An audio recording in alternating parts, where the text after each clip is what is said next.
오늘 본문은 바울이 이제 예루살렘으로 향하는 여정을 기록한 본문입니다. 1절부터 3절 말씀 다시 한번 보시겠습니다.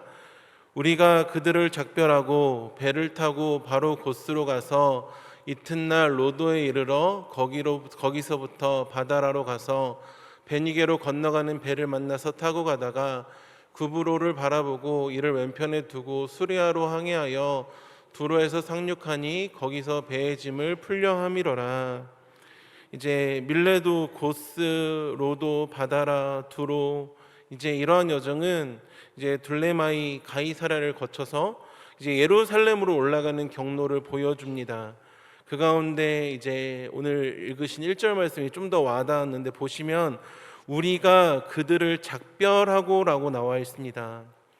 성도라면은 믿음으로 선택하고 이제 작별해야 되는 순간이 있다라는 것입니다. 그 앞에 말씀을 보시면 20장 38절에 이런 말씀이 있습니다. 다시 그 얼굴을 보지 못하리라 한 말로 말미암아 더욱 근심하고 배에까지 그를 전송하니라.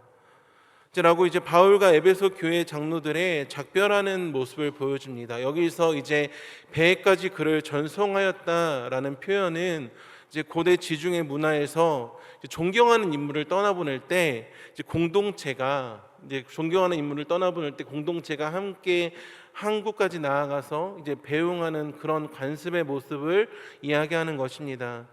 이제 이 본문을 보는데 이제 뭐 인도네시아 자카르타에 목회하러 떠나신 양희소 목사님도 생각이 났고, 그 당시에 제가 막 제2교회 와서 청년부를 담당하게 되었을 때 벌써 1년 10개월 전이네요. 그때 이 에베소 교회 장로들이 이제 바울을 배에까지 전송하여 보내는 모습처럼 이제 많은 청년들과 성도들이 이제 자카르타에 복음을 전하러 떠나는 목사님을 이제 공항에까지 배웅한 경험이 있습니다. 또 이번에 이제 잠실 새내교회로 이제 사역하러 떠난 이제 박채연 청년도 생각이 났습니다. 이 본문을 보는데 그러한 떠나시는 모습들이 생각이 나는데, 여러분, 성도는요 떠나는 존재입니다. 우리도 결국 이 땅을 떠나 주님과 영원히 함께 살 것 아닙니까? 그러니까 성도는요 떠나는 존재입니다. 떠나는 존재. 물론 이제 한 곳에서 오랫동안 신앙생활을 하시는 분들의 모습도 너무나도 귀합니다. 저도 이제 부르심만 아니었으면은 한 곳에서 오랫동안 사역하고 이제 한 교회에서 꾸준히 신앙생활하는 게 꿈이거든요. 그런데 이제 목회자로 부르셔서 이 교회 저 교회 섬기게 하시고 필요할 때 보내시고 다 쓰시면 이제 다른 곳으로 보내시고 그러셨습니다. 주님께서 그러셨다고요? 네. 네, 전혀 예상치 못한. 그러면서 이제 느낀 게 이제 보내신 자리에 있는 것이 성도구나라는 생각을 하게 되었습니다. 주님께서 보내시면 가고 그 보내신 자리에서 충성하는 그 삶, 말씀하시면 나아가고 뜻이 아니면 멈춰서는 사람이 이제 주님께 붙들리는 사람은 성도인 것이죠. 성도의 삶에서 충분히 작별하는 순간들이 일어날 수 있구나 이제 묵상해 보게 되었습니다.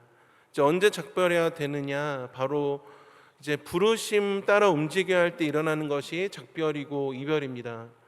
공동체는 어떻게든 붙들고 싶어하죠. 그러나 구속사 가운데에서 바울은 예루살렘까지 나아가야 했었거든요. 여러분 떠나십시오. 그러니까 목사님께서 떠나라고 했어요, 떠날래요 이러지 마시고요. 정말 한마디 한마디가 너무 조심스럽습니다. 목회자로서 오해하지 마셔야 될 게 뭐 교회를 떠나고 장소를 떠나는 그런 단순히 떠남을 이야기하는 것이 아니라 뭐 전에 했던 봉사에서 하나님께서 어떠한 다른 것을 더 맡겨주시면은 그 자리에까지 나아가는 것. 올해는 이제 구역장 안 하셨으면은 다 내년에는 구역장으로 불러주시고 맡겨주시면 그 자리까지 나아가는 것. 오늘 코람디오 스테파노스가 찬양을 하셨기 때문에 어쩔 수 없습니다. 코람디오 스테파노스에서 인원을 모집하면은 그 자리까지 나아가는 것. 뭐 다음 설교 때 다음 찬양대 할 때는 그 찬양대를 언급하겠습니다. 그러니까 그런 자리까지 나아가는 것. 그러니까 성도는요 언제나 머무르는 존재가 아니라 하나님의 뜻 안에서 나아가는 존재라는 것이라는 것이죠. 그게 작별이고요. 목사님 이번에 어떤 찬양대 전도회 위원회 섬기라고 이야기를 주셨는데 어떻게 해야 될까요? 어떻게 하긴요? 떠나셔야 됩니다. 나가셔야 됩니다. 머무르지 마시고요. 맡겨주시는데 부르심 외면하고 불편하고, 부르심 외면하면요 불편해요. 그리고 내가 그 사실 너무나 잘 압니다. 아, 내가 지금 순종하고 있지 않구나. 이제 9월, 10월, 11월 연말이 되면요, 이제 목사님 떠나야겠어요 하면서 이제 사역을 내려놓으시는 분들이 계십니다. 뭐 구역장 못 하겠습니다, 이런 분들이 계세요. 올해는 한 분도 안 계신 줄 믿습니다. 네, 아멘 하신 줄 알겠습니다. 근데 그건 진짜 떠나는 게 아니에요. 성도는 언제나 작별해야 되거든요. 근데 내 편함과 내 사정에서, 내 상황에서 떠나 이제 부르심과 사명을 쫓아가는 게 성도입니다. 그리고 오늘 이 방금 읽었던 38절은 오늘 본문에서 이제 가지 말라, 또 가야 한다라는 그 큰 흐름을 미리 보여주는 장면입니다. 이어지는 4절 말씀을 보시면 이렇습니다. 제자들을 찾아 거기서 이래를 머물더니 그 제자들이 성령의 감동으로 바울더러 예루살렘에 들어가지 말라 하더라. 지금 두로에서 상륙하여 제자들을 찾아 이래를 머물렀는데 제자들이 바울더러 예루살렘에 들어가지 말라고 합니다. 그러한 이유는요, 성령님께서 말씀하셨다는 것입니다.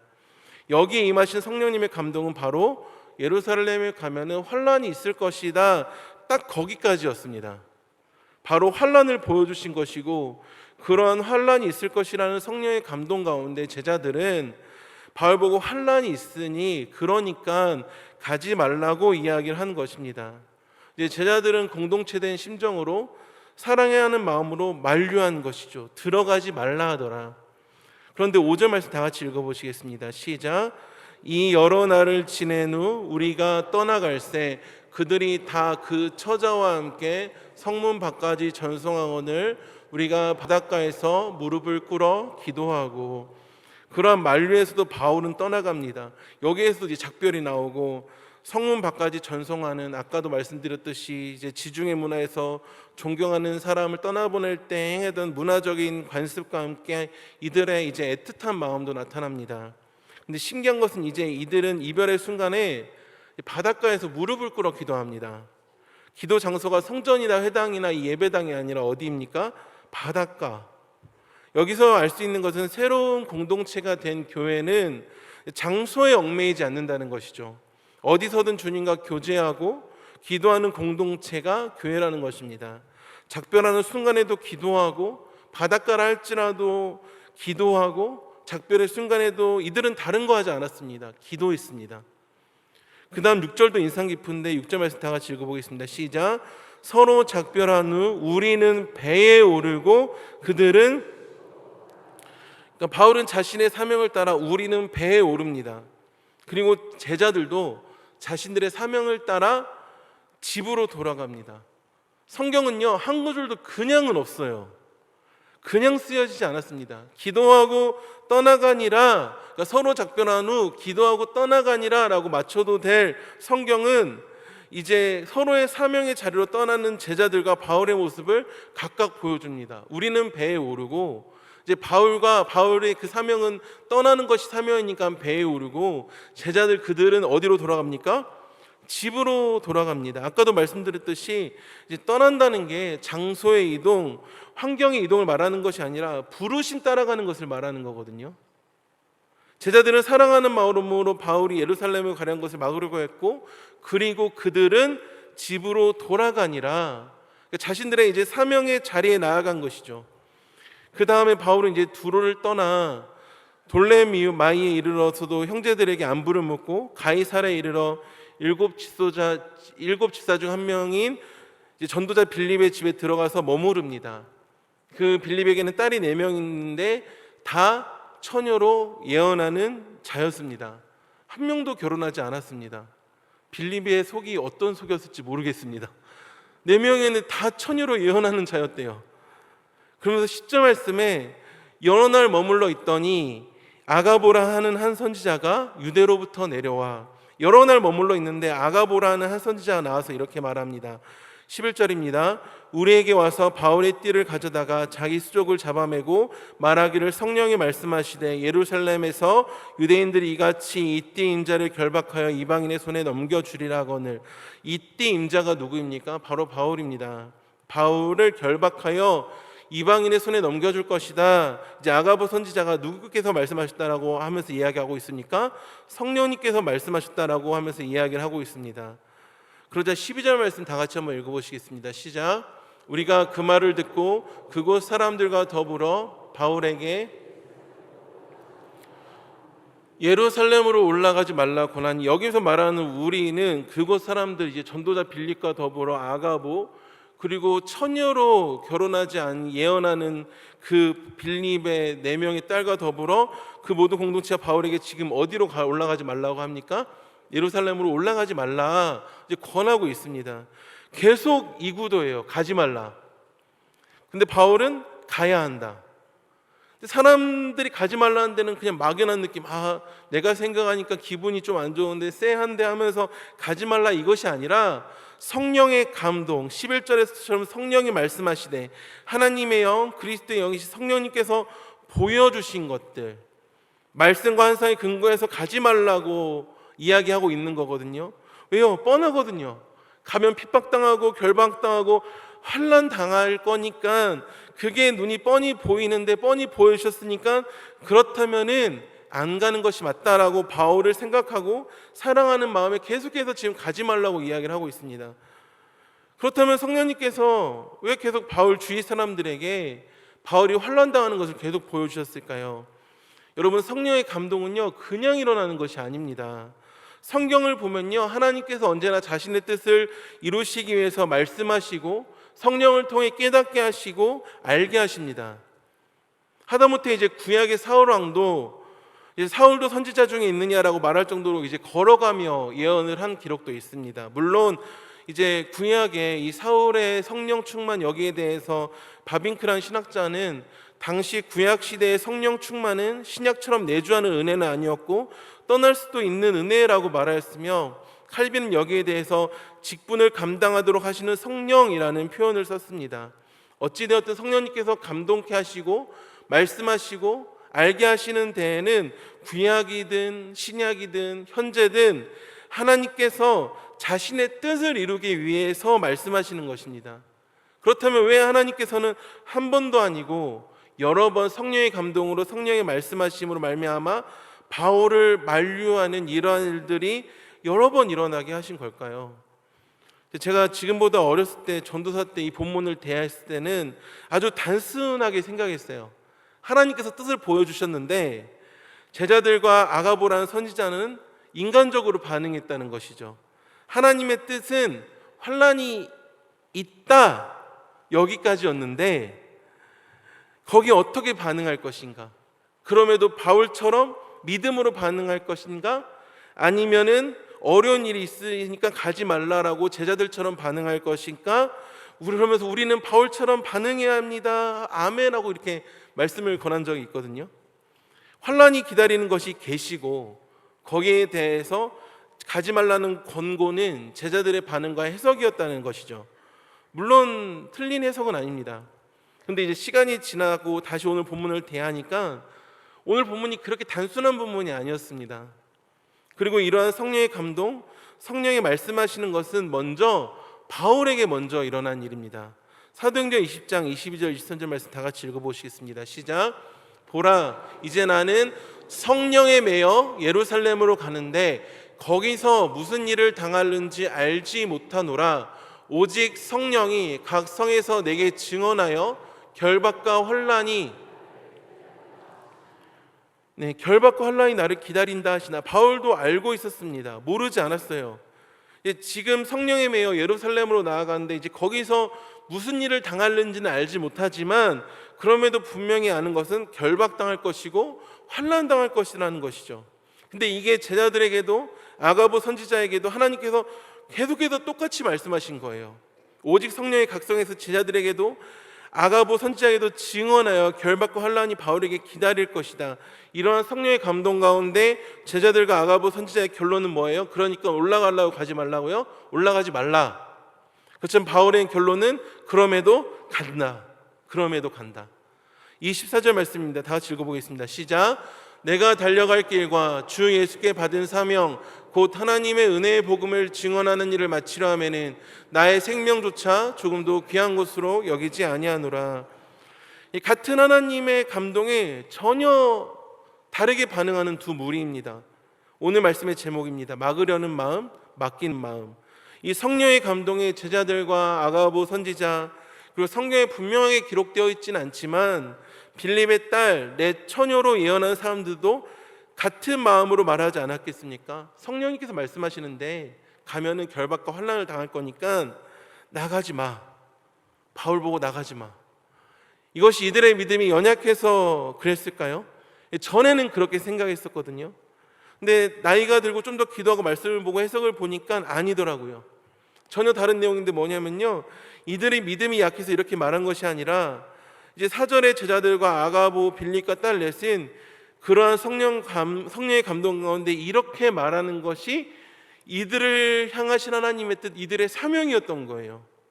사람의 사랑의 마음을 가지고 공동체가 어떻게 행동해야 될지를 보여주는 표본으로서 이들은 이들 나름대로 자신의 사명을 감당하고 있었던 것입니다. 사실 오늘 본문에 바울만 대단한 사람이 아닙니다. 성경에 나오는 인물들 한 사람 한 사람 모두가 다 대단한 사람들입니다. 그리고 이 말씀을 대하고 지금도 어떻게든 주님과 동행하려고 주님 말씀을 들으려고 아둥바둥 치는 우리 모두가 참 대단하고 엄청난 사람들입니다. 한번 옆 사람과 인사해 보시겠습니다. 대단하신 분이십니다. 네, 대단하신 분이세요. 네, 보통 분들이 아니십니다. 네. 그러니까 우리가 대단한 이유는 인격이나 성품이나 뭔가 피지컬적이나 가지고 있는 것들이 대단해서가 아니라 우리를 사용하시는 주님께서 대단하시고 그 대단하신 주님께서 우리를 대단하게 사용하시기 때문이거든요. 귀하게 사용하시고 자녀 삼아주시고 그 쓰임에 따라서 사용하십니다. 디모데후서 2장 20절의 말씀 보시면 이런 말씀이 있습니다. 큰 집에는 금그릇과 은그릇뿐 아니라 나무그릇과 질그릇도 있어 귀하게 쓰는 것도 있고 천하게 쓰는 것도 있나니. 그러니까 귀하게 쓰느냐 천하게 쓰느냐 그것보다 더 중요한 것은 쓰임받는 것이거든요. 그러시면 쓰임받으면 됐죠. 뭐가 더 필요합니까? 근데 바울이 대단한 것은 대단한 주님 앞에 순종함으로 쓰임받았기에 대단한 것이고 그게 지금 예루살렘에 나아가는 바울의 순종이었고 사명이었습니다. 또 사도행전 9장 15절에 이런 말씀이 있습니다. 주께서 이르시되 가라 이 사람은 내 이름을 이방인과 임금들과 이스라엘 자손들에게 전하기 위하여 택한 나의 그릇이라. 그러니까 바울은 무슨 그릇이었냐? 이방인과 임금들과 이스라엘 자손들에게 내 이름 하나님의 이름 예수 그리스도의 그 영광스럽고 놀라운 이름을 전할 그릇이었기 때문에 어떠한 상황 가운데에서도 어떠한 이야기 가운데에서도 예루살렘으로 나아가야 됐었고 이 제자들과 아가보 선지자 빌립과 네 딸들이 하나님께서 그에 맞춰서 바울을 만류한 이 사람들은 하나님께서 그에 맞추어서 바울을 만류하는 데 사용하신 그릇이라는 것이죠. 여기까지 이해가 되셨죠? 그렇다면 왜 하나님께서 굳이 하나님께서 자신의 뜻을 바울에게도 그 주변 사람들에게도 이중적으로 보여주셔야하는 것이죠. 왜 이들에게는 막으려는 마음을 갖게 하시고 바울은 이제 하나님께 맡기는 마음을 갖게 하셨을까요? 첫 번째로는요, 바울을 준비시키시려는 것이었습니다. 아무리 사명이어도 사역이어도 믿음으로 결단하고 선포하였어도 분명한 것은요, 사람은 약하고 악합니다. 일관성 있는 사람이라도 변덕이 일 수도 있고요, 언제나 동일할 수는 없습니다. 예수 그리스도는 어제나 오늘이나 영원토록 동일하시지만 사람은요, 감정도요, 마음도 내 마음대로 널뛰게 하고요, 그렇지 않다 할지라도 제 생각이 자라고 성장하기 때문에 당시 상황에 따라 내 자람에 따라 바라보는 것들이 달라져서 다른 판단을 내리게 되거든요. 그런 연약한 인간인 바울을 계속해서 준비시키시는 것이죠. 이럼에도 나아가겠냐? 다 말리잖아. 다 말리는데 다들 자신의 의견과 주장에 따라 말리는 것이 아니라 성령의 감동으로 성령의 말씀으로 인하여 말리잖아. 그래도 바울로 갈 거야? 라는 것이죠. 그럼에도 불구하고 바울은 오히려 계속 나아갔고 더 나아갔습니다.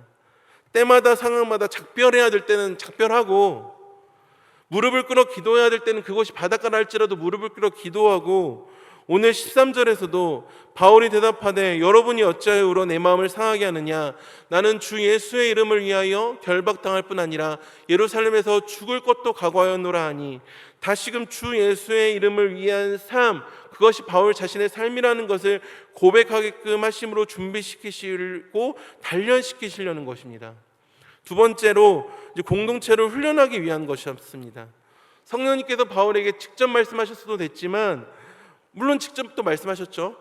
근데 한 번 말씀하시면 됐지 왜 계속 공동체에게 그 계시를 주어 바울을 붙잡게 하셨을까요? 여기서 말하는 교회 사람들을 향한 하나님의 뜻이 있었습니다. 막으려는 마음과 맡기는 마음. 이러한 상황 가운데서 너희들의 모습을 봐. 바울이 환난과 핍박을 당하니까 가지 말라는 결정과 선택으로 너희는 말하고 있거든. 그럼에도 불구하고 바울은 나아가지 않느냐.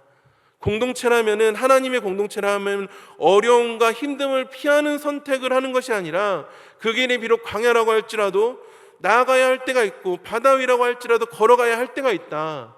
누가 보더라도 손해지만 그것이 하나님의 뜻이라면 선택해야 된다. 즉 맡겨야 한다는 것을 보여주시기 위해서 공동체를 훈련시키시기 위한 하나님의 뜻이었습니다. 14절 말씀 다 같이 한번 보실까요? 14절입니다. 그가 권함을 받지 아니함으로 주의 뜻대로 이루어지이다 하고 그쳤노라. 결국 공동체가 우리가 주의 뜻대로 이루어지이다 라고 고백하지 않습니까? 성령의 계시는요 단순히 바울 한 사람만 훈련시키시기 위한 계시가 아니라 교회 공동체 전체가 하나님의 뜻을 받아들이도록 훈련시키는 도구가 되었다는 것이죠. 이들이 잘못한 것은 아니었습니다. 사랑의 마음으로 가지 말라고 막으려는 게 그 마음을 누가 뭐라고 하겠습니까? 여기에 대해서 옥하는 목사님께서는 사랑은 붙들고 싶어하나 성숙한 믿음은 주님의 뜻 앞에 내어드려야 한다라고 말씀하셨고, 이제 박윤선 박사님은 성령의 계시는 환난의 사실 제시였다. 피하라는 해석은 인간적 애정에서 나온 것이나 바울의 해석은 영적 분별에 기초한 순종이었다라고 말씀하셨습니다. 인간적 애정을 뛰어넘어야 된다는 것이죠. 공동체는요 인간적 애정만으로 살 수 없습니다. 그게 교회라면요. 일반 동아리라면 인간적 애정과 인간적 사랑만으로 충분히 살아갈 수 있습니다. 그러나 교회는 인간적인 친함과 애정을 뛰어넘어 하나님의 관계 안에서 서로 사랑하는 공동체인 점이 있습니다. 나아가야 될 때 나아가야 되고, 마지막으로 이러한 성령의 감동은 그리스도의 길과 제자도를 보여주는 것이었습니다. 누가복음 9장 51절 말씀을 보시면 이런 말씀이 있습니다. 다 같이 읽어보겠습니다. 시작. 예수께서 승천하실 기약이 차감해 예루살렘으로 향하여 올라가기로. 그러니까 예수님께서 어떻게 결심하셨다고요? 굳게 결심하시고, 참 하나님이시지만 참 사람이셨던 예수님께서도 십자가의 길을 그냥 가신 게 아닙니다. 참 사람이셨기 때문에 거기에는 결단과 분명한 헌신이 있었습니다. 굳게 결심하시고, 예수님께서도 굳게 결심하셔야 될 정도로 예수님께서 걸어가신 길, 십자가의 길은 결코 만만한 길이 아니었습니다. 예수 믿는 사람들이 예수님의 길을 따라간다고 하면서 십자가의 길을 걸어간다고 하면서 쉽게 가려고 하는 경우들이 있습니다. 그냥 가려고 하고 쉽게 가려고 하고 하던 대로 가려고 하고, 그러나 십자가의 길은 예수님께서도 굳게 결심하시고 걸어가신 길이거든요. 그렇다면 인간인 우리는 어떻게 해야 되겠습니까? 우리가 앞서는 것이 아니라, 내가 앞서는 것이 아니라, 방금도 찬양하지 않았습니까? 내가 매일 십자가 앞에 더 가까이 가오니, 때마다 시마다 더 굳게 결심하고, 여기서 더 굳게 결심한다는 것은 내 자신이 마인드 컨트롤로 그래 내가 굳게 결심할게 이런 것을 말하는 것이 아니라 태도를 이야기하는 거거든요. 주님께 맡기는 태도, 더 주님께 맡겨야지만 걸어갈 수가 있습니다. 맡기지 않고 걸어가려고 하면요 맨날 선택하는 그 길은요 넓은 길이고요 멸망으로 인도하는 길이겠죠. 예수님의 그 제자들도 예수님의 고난을 전혀 이해하지 못하고 말렸습니다. 비슷하게 바울의 제자들도 동일하게 반응한 것입니다. 성령님께서는 이 긴장, 주변에서는 계속 만류하고 막는 상황에서도 그럼에도 깨닫게 하시고 알게 하심으로 바울의 사명이 단순히 바울 한 명만의 고집이 아니라 예수님께서 걸어가신 그 십자가의 길을 동참하는 것이고 십자가의 길을 닮아가는 것이고 십자가의 길을 따라가는 것임을, 그 제자도임을 알게 하신 것입니다. 제자도는요 여러분 고난도 받는 길입니다. 예수 그리스도의 고난과 상관없이 잘 풀리고 잘 되는 기복이 제자도가 아니라 고난에 동참하는 길이 제자도입니다. 그것을 우리는 이렇게 고백합니다. 참여한다고요. 말씀을 정리하도록 하겠습니다. 사랑은 붙들고 싶어 하지만 믿음은 주님의 뜻에 내어드리는 길입니다. 오늘 말씀의 제목입니다. 막으려는 마음, 맡기는 마음. 아직까지도 주님 앞에 맡기지 못하신 일들이 어떠한 것들이 있으십니까? 주님 앞에 내어드리지 못한 문제가 어떤 것들이 있으십니까? 상황을 보면 이렇게 행동하는 게 맞는 것 같아요. 기도도 했고요. 기도하는 가운데 길도 보여주셨네요. 그럼 이렇게 선택하는 게 맞는 것 같아요. 환난과 핍박을 성령님께서 보여주셨네요. 그러면 피하는 게 맞는 것 같아요. 그러나 진정한 믿음은 하나님의 뜻 안에서 선택조차, 결과조차 맡기는 것입니다. 같은 하나님의 뜻 앞에서 한 무리는 사랑으로 붙잡았지만 한 사람은 그럼에도 불구하고 결과조차 맡기고 나아갑니다. 여러분, 맡기지 않으면 못 나아갑니다. 안주하게 됩니다. 어떠한 삶의 선택의 순간에 서 계십니까? 선택조차 주님께 맡기십시오. 결과조차 주님께 맡기십시오. 이렇게 상황이 이러니 이렇게 하면 이렇게 풀릴 거야. 계산은요 언제나 우리의 믿음의 반대편에 서 있습니다. 계산기 아무리 뚫고 보십시오. 해결이 되나? 안 되거든요. 그러나 믿음은 광야를 걷게 하고요 무리를 서게 합니다. 바다를 갈라버립니다. 결과조차 선택조차 주님 앞에 맡기는 우리 모두가 되길 소망합니다. 그리고 맡기는 기준이 있어야 되는데 언제나 그 기준은 눈에 보이는 것이 아니라 우리의 사명과 부르심이 기준이 되어야 된다는 거예요. 상황에 따라 판단하면요 흔들리게 되어 있습니다. 왜냐하면 상황은 언제나 변해요. 변하는 것에 기준을 두면 언제나 흔들립니다. 그러나 변하지 않는 진리의 기준을 두시면은 언제나 서시게 됩니다. 헤르만 바빙크란 신학자가 이렇게 말했습니다. 부르심은 존재의 근본적 변화이고 사명은 그 변화에 흘러나오는 역사적인 실행이다. 그러한 부르심과 사명이 우리의 맡기는 기준이 되어야 됩니다. 다른 것이 기준이 된다면은 기껏 하나님의 뜻 앞에서도 다른 선택을 하게 됩니다. 그러한 선택과 결과 모든 것을 맡기는 것에 대해서 오늘 본문은 마지막에 어떻게 고백을 하냐면 14절 말씀 다 같이 읽어보시겠습니다. 시작. 그가